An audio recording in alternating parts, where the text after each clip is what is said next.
Les damos la bienvenida al podcast Tardes de Café, así que ponte cómodo para disfrutar el 16º episodio. Soy Oscar Ajuria y en esta ocasión tenemos un episodio muy especial porque platicaremos de un gran órgano, es decir, el cerebro. Por supuesto, seguimos descifrando cómo tener un envejecimiento saludable y en este episodio hablaremos sobre envejecimiento neuronal, cómo mantener activo y plástico al cerebro. Arranquemos con el episodio. ¿Cómo estás, Yair? Hola, Oscar, muy contento. En este episodio tenemos una gran invitada, una excelente maestra y todo un referente en la ciudad de Puebla, y además me siento muy profundamente agradecido de haber sido su alumno y bueno, podemos compartir, así que por favor, introduce a la gran invitada de hoy. Y en este 16º episodio nos acompaña la doctora Blanca Victoria Romero. La doctora Blanca estudió medicina por la Benemérita Universidad Autónoma de Puebla. Realizó estudios de maestría en psicología clínica y psicología familiar en la Universidad de las Américas. Tiene un máster en programación neurolingüística. Es psicoterapeuta, tanatóloga, educadora de la sexualidad por el CAPSEX. Fue coordinadora del Departamento de Psicología de la UAP. Coordinadora del Centro de Educación Sexual y Desarrollo Humano, es profesora a nivel de licenciatura y maestría en diferentes universidades importantes en el estado de Puebla, divulgadora y colaboradora en actividades de difusión sobre temas de su área profesional. Tiene una enorme y amplia experiencia, libros y más. Un gran honor que nos acompañes, Blanca. Muchísimas gracias a ustedes, Yair y Oscar. Para mí es un honor estar con ustedes y reencontrarlos a los dos, porque los dos fueron mis alumnos. Y bueno, pues los llevo, siempre todos mis alumnos tienen un lugar especial en el corazón. Gracias a ustedes por esta invitación. No, gracias a ti, en realidad nos acordamos muchísimo y es por eso que en este podcast en el que intentamos desenrollar de qué se trata el envejecimiento, sobre todo enfrentarnos a esta nueva visión de qué es envejecer, cuáles son las nuevas medidas. Descubrimos a lo largo de estos varios episodios que llevamos que realmente cambiar la dieta nos puede hacer vivir más y empezamos a descubrir muchas de esas características, pero por fin llegamos a algo que se asocia directamente con el envejecimiento y es qué ocurre con el envejecimiento en el cerebro, especialmente a nivel de las células, las neuronas. Cuéntanos. Sí.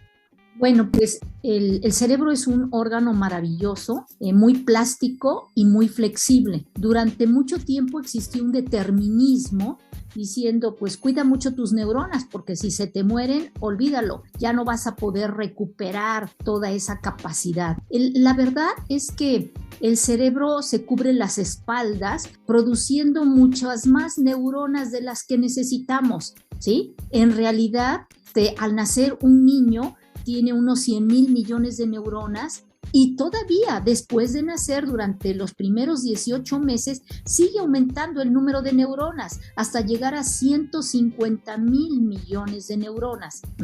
Y posteriormente, pues muchas empiezan a hacer interconexiones sinápticas porque cuando nacemos no existen esas interconexiones ni existe la mielina en los axones. Pero a raíz de que empiezan los estímulos del exterior, visuales, auditivos, olfativos, gustativos, kinestésicos, se empiezan a hacer cada vez más y más interconexiones. A eso de los 9 años, 10 años, viene una poda neuronal.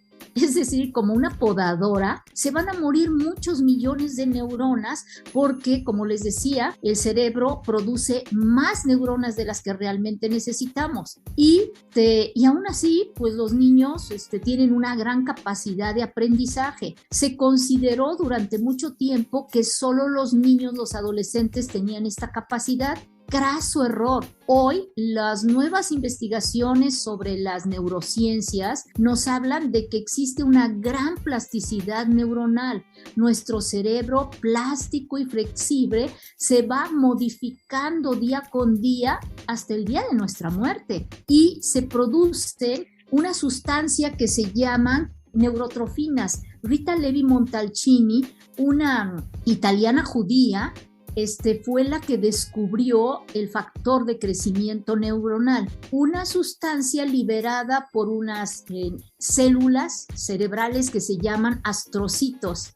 Y estas células cuando son estimuladas visual, auditiva, olfativa, gustativamente, empiezan a explotar, por así decirlo, y a liberar este factor de crecimiento que es un abono para las neuronas, para que las neuronas se interconecten. Y esto sigue ocurriendo hasta el final de nuestras vidas, siempre y cuando los cerebros estén estimulados. Entonces, ¿qué entendemos por capacidad neuronal? La capacidad que tienen las áreas cerebrales de responder funcional y neurológicamente para suplir las deficiencias funcionales por una lesión. ¿Por qué? Porque nuestro cerebro sí va envejeciendo, o sea, sí se van muriendo neuronas. Pero también existen cosas maravillosas como el saber, además de este factor de crecimiento neuronal, que en el área del hipocampo, en el lóbulo temporal, hay una zona de células madre que con los estímulos se pueden transformar en nuevas neuronas. ¡Wow!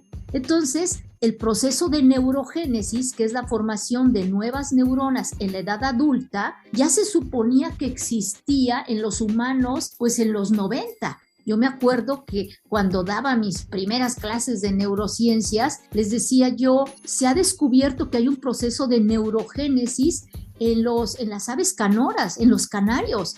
Cantan primavera, verano y luego llega el invierno y dejan de cantar porque se les murió el área del canto. Pero después, al año siguiente, vuelven a cantar y es porque existe una área que empieza nuevamente a formarse y les permite cantar. Y se suponía que esto existía en los humanos y fue hasta 1992 aproximadamente cuando en el Instituto Salk y en otro instituto de Suecia descubren que efectivamente en el cerebro humano, en el hipocampo, existe esta zona maravillosa. O sea que tenemos dos caminos, o sea, el camino de respaldo que dices, tenemos muchísimas neuronas de respaldo y la otra es el camino de que realmente podemos utilizar ese grupo de neuronas esperando para la regeneración o para la plasticidad neuronal conforme va envejeciendo. En el primer punto, sobre todo en estas neuronas de respaldo, porque siempre lo he visto en películas, si lo mencionan, como la capacidad que tiene nuestro cerebro y que no podemos usar la capacidad, y hablan hasta de porcentajes, ¿no? Si nosotros utilizáramos el porcentaje, no sé, un 80% del cerebro tendríamos la capacidad de mover las cosas, etcétera. Pero tú justo dices, estas neuronas están ahí de respaldo, no son neuronas que no se vayan a usar, sino que depende la plasticidad, si las usamos para la música, para el canto, para la lógica. ¿Cuál es la función de haber tenido muchísimas? O sea, ¿es porque no las explotamos o justo, como dices, están ahí esperando que nosotros les demos una función? Sí, primero, muchas se van a morir porque son demasiadas, ¿sí? Sí. Pero también muchas de las neuronas que tenemos tienen redundancia, hacen dobles, triples o más interconexiones neuronales una neurona con otra por si alguna de esas sinapsis se inhabilita, ¿sí? Y entonces el envejecimiento neuronal comienza más temprano de lo que nosotros imaginamos, más temprano en los hombres, ¿sí? Porque carecen de estrógenos, y mucho más tardíamente en las mujeres porque gracias a los estrógenos este envejecimiento es más lento hasta que llega el climaterio, disminuyen los estrógenos y empieza a acelerarse ese envejecimiento neuronal. Pero hay muchas cosas interesantes, ¿sí? Siempre va a ser plástico, flexible. Y como decía yo, primero hay una capacidad de las neuronas para asumir el papel de otras que estén lesionadas. Se ha observado que, por ejemplo, cuando se lesiona una parte de un hemisferio en el área de Broca, por ejemplo, área del lenguaje motor o alguna otra área motora, si hay una buena rehabilitación, claro, lenta, lleva su tiempo, hay que tener mucha paciencia, otra área del otro hemisferio que no tenía esa función, asume esa función. Un área sensitiva puede en algún momento actuar como área motora Eso es maravilloso, ¿no? Es decir, asumir un papel de otras neuronas que se lesionaron. Y también existe una reorganización sináptica. Miren, nuestro cerebro actúa con la función del todo o nada. Imagínense que yo tengo una neurona que está recibiendo conexiones, cientos de conexiones de otras neuronas, pero alguna le manda señales continuas, tic, tic, tic, tic, tic, y otras neuronas mandan señales, tic, tic, de vez en cuando, y las habrá que remotamente manden una señal, y nuestro cerebro funciona con la ley del todo nada. A ver, si tú me estás mandando información, me mantengo conectado contigo. Y tú que no me mandas nada de información o muy de vez en vez, pues me desconecto. Voy a tratar de ser eficiente. Pues igual que hacemos nosotros con nuestros contactos, ¿no? Algunos contactos nos mandan mensajes con mucha frecuencia o diario y otros para nada. Y al final terminamos diciendo, pues esta persona ya ni la conozco, va para afuera, ¿no? Delete. Okay. ¿Sí? Y luego, hay una capacidad adaptativa de nuestro sistema nervioso para minimizar los efectos de las lesiones a través de la modificación de su propia organización y estructura. ¿Qué significa esto? Estructura y función, es decir, se va adaptando. Es muy interesante esa adaptación. Incluso cuando hay cambios importantes, por ejemplo, la muerte de algunas neuronas o de una neurona, pensemos, voy a hablar como una neurona que se muere, era la que tenía una función muy importante. En el momento en que ella desaparece, otras neuronas que estaban ahí, digamos, opacadas, pueden empezar a brillar. Es como en un salón de clase. A veces tenemos al nerd que siempre levanta la mano, siempre está de protagónico y nunca deja participar a nadie. Y de repente, pues se va, ya no está más en el salón y entonces los otros chicos empiezan a levantar la mano y empiezan a participar. Eso es lo que les pasa también a nuestras neuronas, ¿verdad? Entonces es maravilloso todas las capacidades que hoy tienen porque minimiza esta plasticidad, los efectos en las alteraciones estructurales o fisiológicas y de alguna manera esto puede ser por causas exógenas o causas endógenas.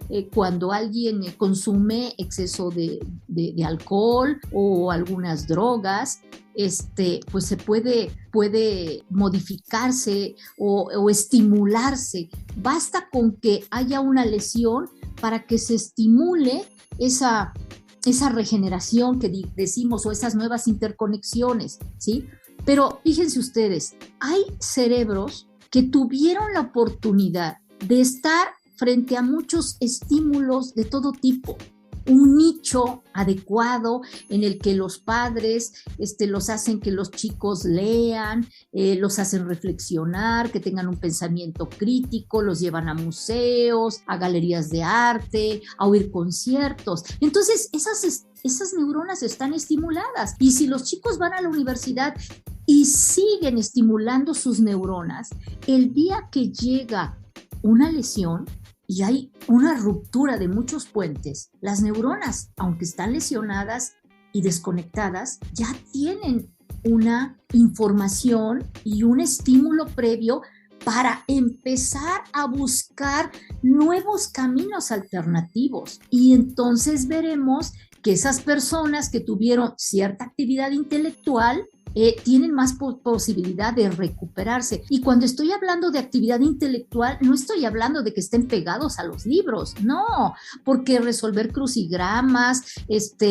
armar rompecabezas, ver programas documentales, pues también es una actividad intelectual. En cambio, las personas que pues la vida no les permitió o ellos no tuvieron un buen nicho de que estimulara o por su personalidad dijeron, pues a mí esto no me gusta, yo no quiero, a mí qué flojera leer, qué flojera reflexionar, qué flojera. Pues las neuronas, cuando reciben una lesión, pues no van a poder tener ese entrenamiento previo y entonces la reconexión va a ser mucho más difícil, ¿sí?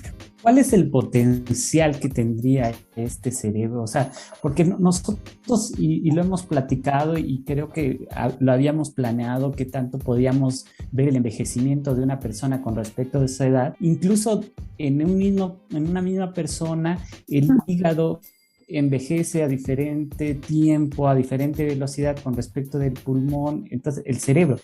¿Hay alguna estimación en la que nos diga, sabes, que tú puedes tener o empiezas a ver estos efectos asociados al envejecimiento, que incluso un poco lo describimos con enfermedades de la memoria, etcétera, que empiezan a aparecer a la edad de los 70, 80 años, cada vez con mayor frecuencia, pero existe un límite en el potencial, digamos, el reloj de la cantidad de neuronas, como en un reloj de arena, se va agotando hasta que ya no te queda ninguna? ¿Hay números que nos acerquen o a ese, digamos, determinismo que tú lo mencionaste al principio, asociado con el envejecimiento? Digamos, es que a los 90 ya no vas a tener tantas neuronas y entonces ya no.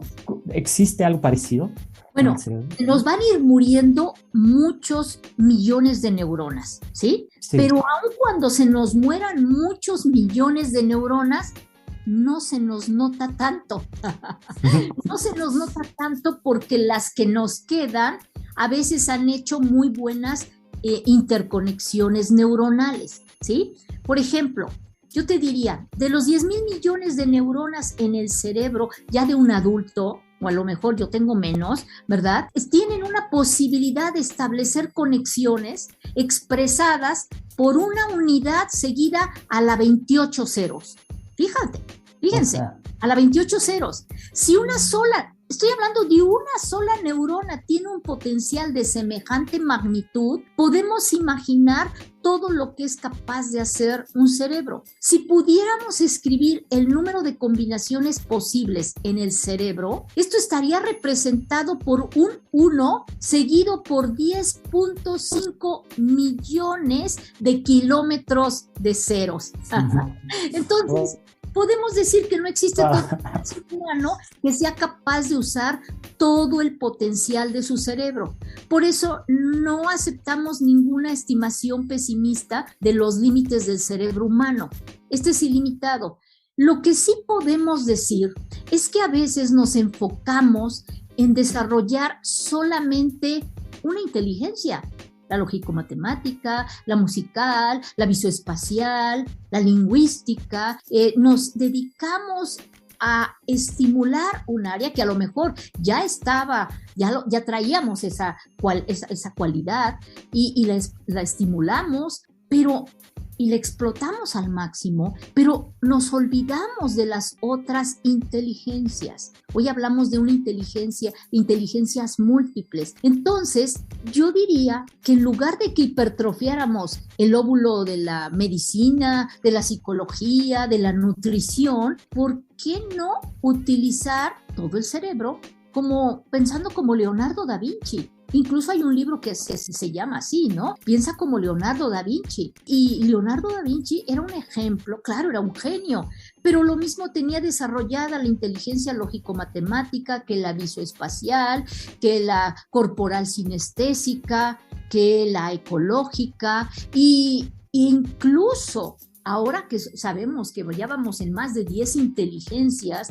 10, 12, 13, bueno, pues se ha encontrado hace algunos años un libro de recetas de Leonardo da Vinci, es decir, también tenía desarrollada la inteligencia culinaria, ¿sí? Entonces, algo muy interesante es que a veces nos enfocamos, nos obsesionamos con un área, pero hay personas que les puedes hablar de historia, de filosofía, de religión, de arte, de música, y de todo te van a responder. Y lo que ocurre es que al hacer tantas interconexiones neuronales en diferentes áreas, cuando tú tienes un problema, a la hora de resolver ese problema, no nada más vas a estar utilizando las neuronas de un área específica, sino vas a empezar a utilizar las áreas de otras secciones, otras secciones que aparentemente no tienen nada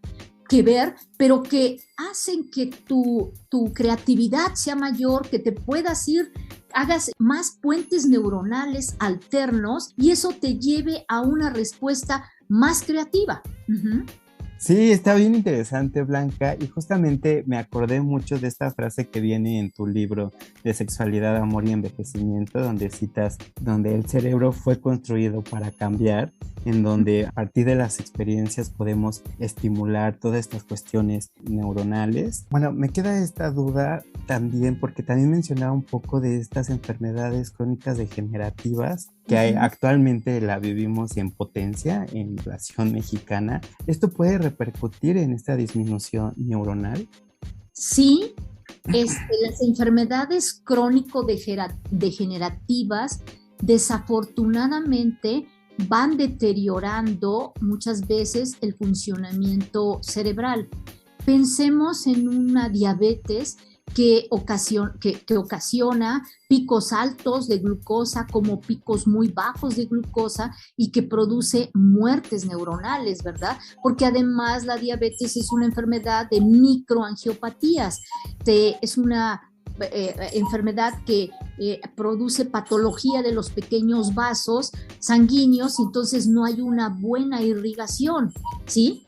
O pensemos en la hipertensión arterial que también impide una buena irrigación cerebral. Nuestro cerebro pesa el 2% de nuestro cuerpo, pero se lleva el 20% de la irrigación. Y pensemos también en enfermedades como esclerosis múltiple, en la que se empieza a perder la mielina de las neuronas y entonces el estímulo eléctrico pues ya no corre con la misma eficiencia. O pensemos en enfermedades como la demencia más frecuente que tenemos, que es el Alzheimer, ¿verdad? Claro, muchas de estas enfermedades, bueno, sí van a deteriorar. También creo que vamos mucho en nuestra medicina a lo paliativo, a lo remedial, a lo curativo, al qué podemos hacer cuando ya existe esto, en lugar de pensar que en este momento estamos construyendo nuestra vejez. ¿Y cómo la estamos construyendo? Con lo que comemos, con lo que pensamos, con lo que hacemos. Y podemos incluso, si no evitar por completo un Alzheimer, porque bueno, pues existen genes relacionados con esto, existe el estrés, existe pues la acumulación de aluminio en el cerebro, ¿verdad? Que pudieran estar influyendo. Sí podemos prevenir y hacer a lo mejor hasta más lentas estos problemas degenerativos, porque al existir más interconexiones neuronales en el cerebro, cuando se rompen los puentes neuronales, pues va a ser más lento, porque hay demasiados puentes neuronales. Yo lo equiparo como a una selva y a un edificio, ¿verdad? Donde es más posible que la selva invada si abandonamos esa población, ¿no? En el campo o en el edificio. El campo fácilmente va a ser invadido por la maleza, pero el edificio tiene cemento, tiene varilla, tiene estructuras muy fuertes y el deterioro va a estar ahí dándose, sin lugar a dudas. Y al final terminar eso convirtiéndose en una selva, pero va a llevar mucho más años, ¿sí?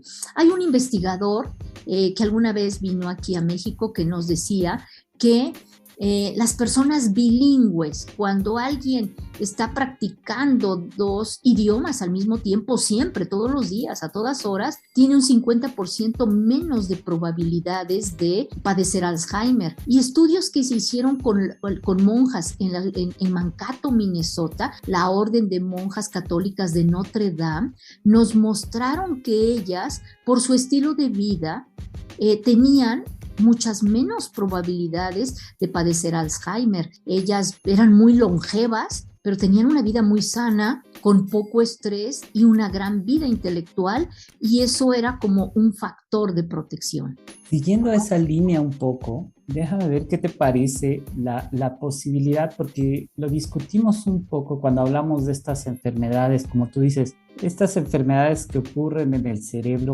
desgraciadamente van a afectar el cerebro, pero curiosamente teníamos que haber cuidado desde antes. Ahora, mucho se habla en esta de la medicina anti-envejecimiento, ¿no? O regenerativa, o para rejuvenecer, etcétera, como evitar el envejecimiento. Y en el cerebro, si nosotros evitamos el envejecimiento, evitamos la experiencia, evitamos incluso lo que le llama Conor Goldberg en su libro La sabiduría. O sea, parece que necesitáramos envejecer para poder llegar a ese nivel como de, ¿sabes qué? Este conocimiento, o sea, para poder vivir la vida tengo que haberla vivido, ¿no? O sea, haber pasado por ella muchas veces para poder decir, esto es lo que nutre la experiencia, el tiempo, etcétera. Entonces, ¿cómo contrarrestar esas dos? O sea, parece como que todo fuera en picada, pero en realidad es la única forma de disfrutar esta caída, digamos.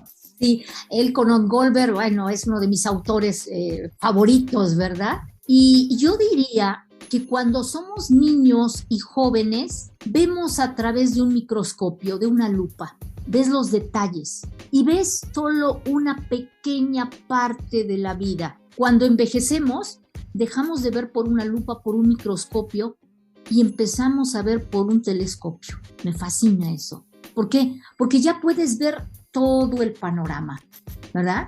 Ya puedes ver los diferentes elementos. Entonces, algo muy interesante es que con el envejecimiento se va desarrollando, es curioso, pero con la madurez se va desarrollando más la actividad de los lóbulos prefrontales, ¿sí? Al principio, cuando somos niños, somos puro sistema límbico, ¿sí? Puro sistema límbico, berrinches, impulsividad, y va a tardar un cerebro hasta 25 años para establecer las suficientes interconexiones entre el sistema límbico, el cerebro mamífero primitivo y la neocorteza, los lóbulos prefrontales, que son lo que nos hicieron humanos, lo dice él Conor Goldberg en su libro La conexión divina, ¿no? El cerebro ejecutivo está aquí, en esta parte, en los lóbulos prefrontales que nos permiten discriminar entre el bien y el mal, que nos permiten planear, que nos hicieron sociales, fue lo que nos hizo humano, ¿sí?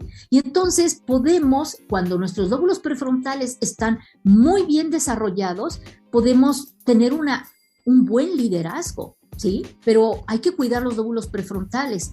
Y esa capacidad de los lóbulos prefrontales tiene que ver mucho con la tolerancia a la frustración, con la empatía, con el poder discernir y haber podido manejar al sistema límbico al grado de poder autorregularnos.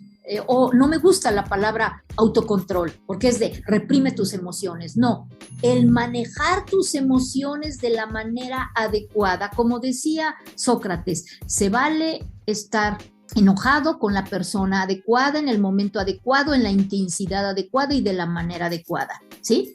Entonces, si nosotros somos responsables, desarrollamos un locus de control interno, yo me hago responsable de mi vida, me responsabilizo, pues van a funcionar mejor mis lóbulos prefrontales. Si le doy una buena alimentación, si yo hago que mis lóbulos prefrontales tengan una buena cantidad de omega 3, 6, 9, le estoy dando el alimento a mis neuronas en el envejecimiento, porque el 60% de mi cerebro es grasa, ¿verdad? Entonces, hay que mantener esos estímulos. Decía Rita Levi Montalcini cuando le hablaban del envejecimiento, y su cerebro ha envejecido, ya no piensa como antes, y ella decía, no, mi cerebro está igual que cuando yo tenía 20 años, la piel se me arruga, pero mi cerebro no tiene senilidad. Ella siguió hasta los 102 años investigando, ¿sí? Y murió con gran lucidez, que es a lo que le apostamos muchos de nosotros, a llegar a no agregar más años a la vida, sino vida a los años. Y mientras nosotros tengamos motivaciones, como digo en mi libro, pasiones, por algo, por un proyecto, por una familia, por una comunidad, nuestro cerebro tendrá la suficiente motivación para salir adelante. Entonces, ¿qué está pasando con, las nuevas generaciones? Obviamente hay un gran contraste, pero ¿qué sucede actualmente y por qué no tenemos esta capacidad para mantener activo plasticidad neuronal? Acaba de salir una investigación nueva. Yo decía durante mucho tiempo con mis alumnos, mencionando un libro de Matt Ridley que se llama ¿Qué nos hace humanos?, que cada década se incrementaba el IQ de los niños, pero las nuevas investigaciones están demostrando que gracias a todos estos avances tecnológicos y la pandemia, está decreciendo el coeficiente intelectual porque los niños ya no hacen cálculo mental, los niños ya nada lo aprenden, ya no memorizan. La repetición es la madre del aprendizaje. Hay muchos tipos de aprendizaje, pero la repetición es importante, el aprender a grabar cosas. Claro, la reflexión también lo es, pero hoy somos muy flojos. Hoy está algo que escribió el maestro en el pizarrón y le tomo una foto. Ya ni lo escribo. Estoy perdiendo habilidades motrices, estoy perdiendo habilidades de lenguaje. Ya no me sé comunicar. Vamos a ver cómo están los chicos después de esta pandemia, porque ya no se saben comunicar unos con otros. No me caes bien, pues le pongo, te apago y se acabó. Pero al otro no lo puedo apagar. Y ya no sabemos leer lenguaje no verbal. Entonces, pues lo que necesitamos es volver a estimular los cerebros y haciendo que reflexionen, que vuelvan a la letra manuscrita, que vuelvan a leer, que vuelvan a hacer muchas de las cosas que antes hacíamos con los chicos, como leer. Los chicos ya no leen, y leer te lleva a una gran subjetividad, a otros mundos, a crear muchas interconexiones neuronales. Incluso ahora vemos que los chicos no pasan del chido, de güey y de pelos, ¿verdad? Y entonces pues tienen 3, 4 neuronas interconectadas en el cerebro, mientras que antes leer muchos libros hacía muchos puentes neuronales, hacía tu lenguaje más amplio. Entonces vemos que las personas que saben varios idiomas o leen con bastante frecuencia, su cerebro hace más interconexiones. ¿Cómo está el cerebro de los japoneses y de los chinos? Pues con una cantidad infinitesimal de interconexiones. Dentro de los IQ son los que puntúan más alto. Eso me recuerda a una frase de Eduardo Punset, que decía que de todas las neuronas de nuestro cerebro no saben quién eres y ni les importa. Está hablando de justo... Estamos conectados a través de neuronas, las neuronas nos definen, nos dan identidad, pero estaría muy difícil saber, creo que parte de eso lo hacen como cómo distingues un cerebro de una persona que leyó, de una persona que no leyó, pero creo que sí hay unos ejemplos en la música. Creo que los taxistas de Inglaterra que desarrollan ciertas áreas del cerebro y que logran hasta marcar macroscópicamente su cerebro de ese ejercicio mental. ¿Qué nos recomiendas para porque hablábamos de que es muy importante ciertas medidas y lo hemos visto a través del podcast: no fumar, hacer ejercicio, comer saludablemente, pero para el cerebro, ¿cuáles serían tus recomendaciones para envejecer saludablemente y mentalmente, digamos?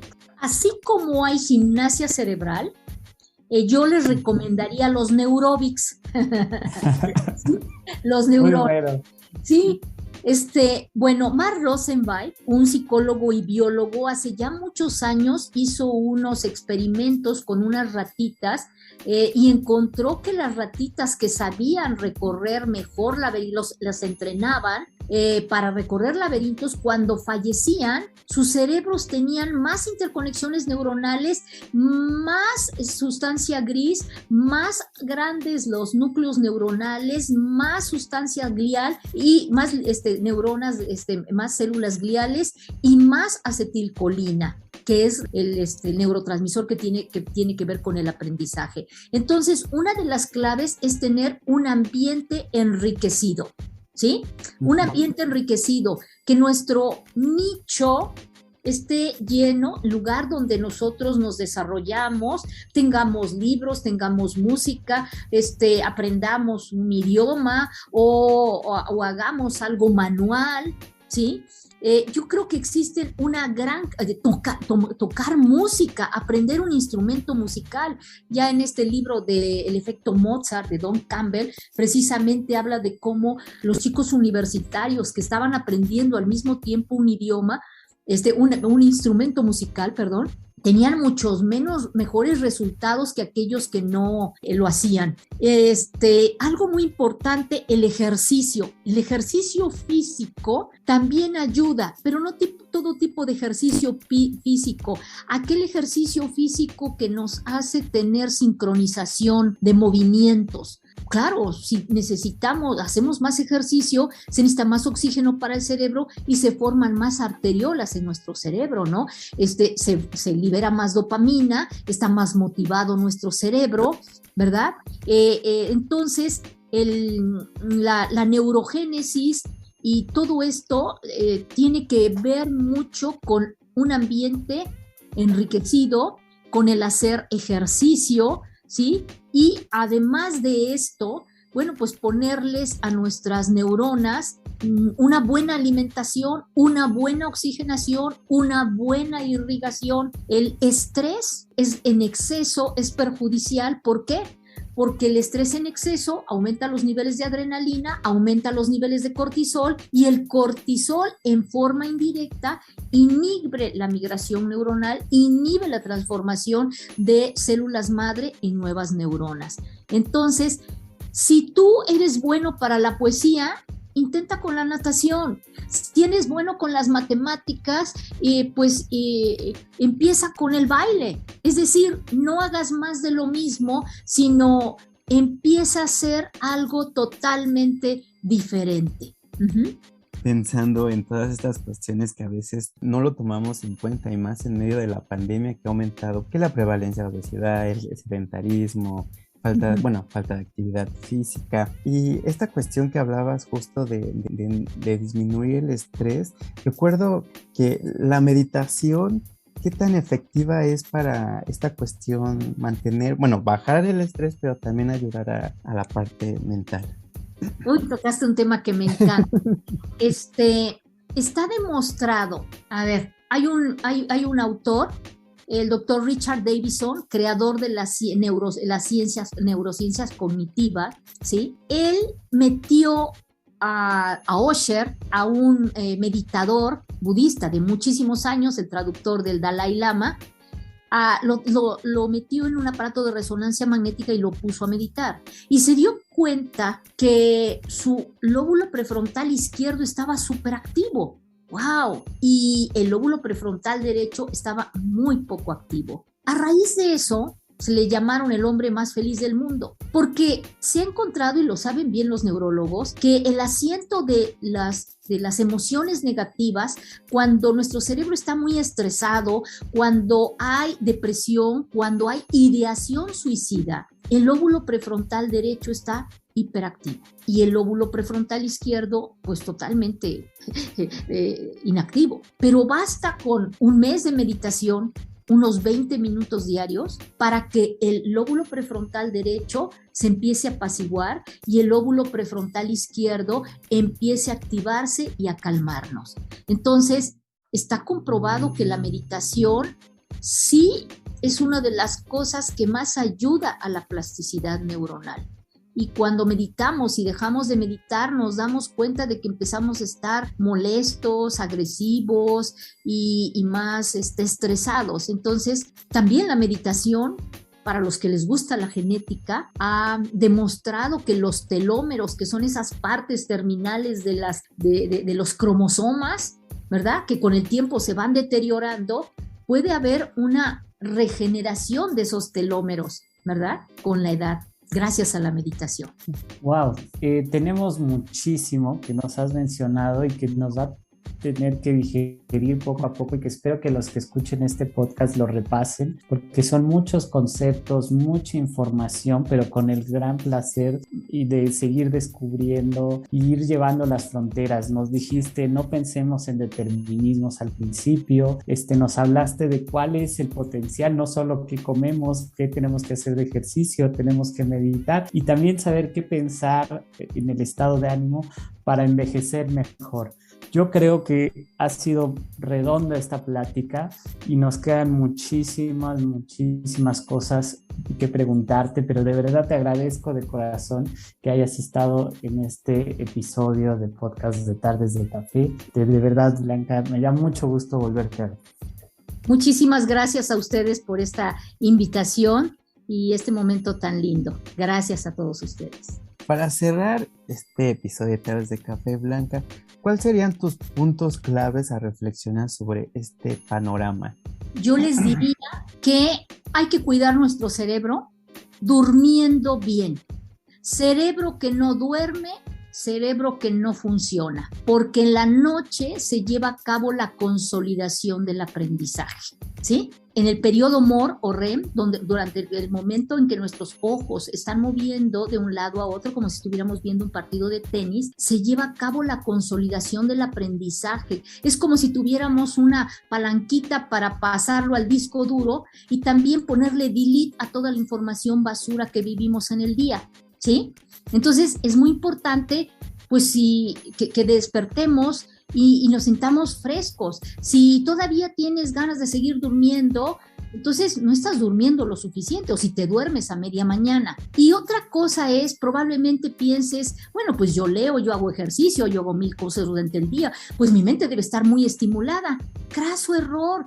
Lo que ocurre es que muchas veces nosotros tenemos rutinas y todos los días es lo mismo, y entonces nuestras puentes neuronales que son recorridos son los mismos y los otros están sin estrenar. Entonces las rutinas son inconscientes y tenemos que hacer cosas diferentes. Los neurobics nos ayudan de alguna manera, esta es la nueva ciencia del ejercicio cerebral, y es utilizar todos los sentidos. Huele, saborea, lees un libro, ponte un olor, come comidas diferentes, ¿sí? Usa todos los sentidos. Hay que hacer asociaciones multisensoriales. Para terminar, les digo, tú ves a un bebé que va por una sonaja, la toma, la agita, la oye, la chupa, la muerde, la huele, la ve, y se le queda grabado porque es una asociación multisensorial. ¿Qué hacemos nosotros? Vemos algo y ya con eso, con lo que vimos, fue más que suficiente. No, cuando veamos a alguien, tratemos de acordarnos, pongámosle una emoción, veamos, escuchemos qué perfume trae y tengamos entonces un estímulo multisensorial, ver de otras maneras, para crear redes amplias y seguras. Y los adultos nos hemos olvidado de esta experiencia multisensorial, hacer las cosas de otra manera. Muy bien. Muy bien. ¿En dónde te pueden encontrar? ¿En qué redes sociales los oyentes te pueden encontrar por si quieren alguna consulta o cursos? Bueno, pues yo tengo 3 diplomados que impartimos y empezamos en la primera semana de febrero, un diplomado en programación neurolingüística, otro en tanatología y otro en educación sexoafectiva, y tenemos una página que es www.cdsex.com. ¿Sí? Perdón. En esto de la situación en la que estamos pasando y aprovechando lo que mencionas de tanatología, sobre todo durante la pandemia, la situación en la que las personas han tenido, bueno, creo que todas las familias vamos a tener alguien. ¿Qué se puede hacer? Es muy difícil el afrontar esas pérdidas durante la pandemia, ¿no es cierto? ¿Qué podrías recomendarnos en general? En general, creo que todos hemos estado viviendo muchos duelos y que no los podemos trabajar adecuadamente por la falta de red de apoyo social. Entonces, si tienes un duelo y es muy fuerte tu duelo, busca ayuda profesional, ten una red de apoyo social, amistades, algún familiar que esté junto a ti, no estés solo, háblalo. Busca a alguien de tu familia, de una amistad con quien hablarlo, no te lo quedes. Llora todo lo que tengas que llorar, gritar, escribirlo, escribir una carta con todas tus emociones. Valida tus emociones, se vale estar enojado, estar de malas, estar triste. No quieras decir el show tiene que continuar, no, el duelo se tiene que trabajar y vas a pasar por diferentes etapas. Claro, lo mejor es si es un duelo importante y ya hay una depresión, pues buscar ayuda en el psiquiatra, en el psicólogo. No te quedes solo, no quieras hacerte el fuerte y las penas compartidas son más fáciles de llevar. Muchas gracias por acompañarnos. Nos vemos en el siguiente episodio del podcast Tardes de Café para seguir descubriendo sobre cómo tener un envejecimiento saludable. Recuerda seguirnos en nuestras redes sociales y si te gustó, comparte.